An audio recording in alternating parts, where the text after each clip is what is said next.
We're not talking about, blind faith. We're not talking about believing that things will get better.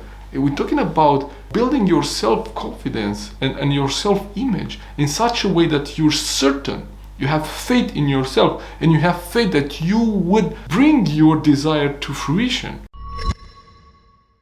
Napoleon Hill, after studying the lives of 5,000 people of his generation, he wrote this book as a 13-step formula for anybody who wants to achieve something in their life, and that they can pick up this book, they can apply this, they don't need education, they don't need to have any specific background, and they can take this, apply it to their life, and get great results. So this is what we want for you. We want to give you the blueprint to achieve results in your life. You could call it your learning model of achievement if you want.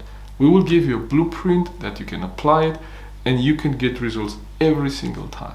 Now, we discussed step number 1 and 2, and there was desire and persistence. Now we look at step number 3, and this is the mindset of faith. So you want to develop faith in your life. And we're not talking about religion here. We're talking about faith in yourself, self-confidence. And Napoleon Hill even gives us a 5-step formula to develop faith. He says something like that faith is the state of mind which may be induced or created by affirmation or repeated instructions to the subconscious mind through the principle of autosuggestion.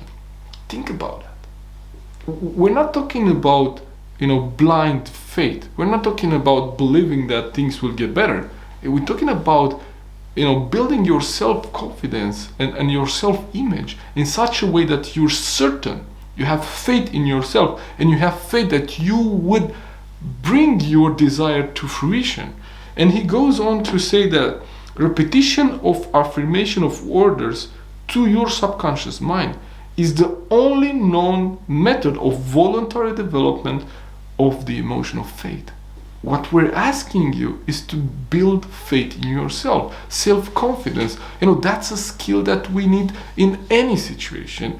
More so in today's situation with COVID and everything that we're seeing. So he goes on to say that all thoughts which have been emotionalized, in other words, given feeling, and mixed with faith, begin immediately to translate themselves into the physical equivalent or counterpart. So we invite you to join us on this challenge. It starts on January 11. There is a link on this post now, and you would even get a copy of this book. You would get a PDF copy of the original text from Napoleon Hill. You're able to follow along. We will teach each of these principles in depth, and you would be part of a community of people going through the same process like you are. Join us. You have nothing to lose. I hope to see you there.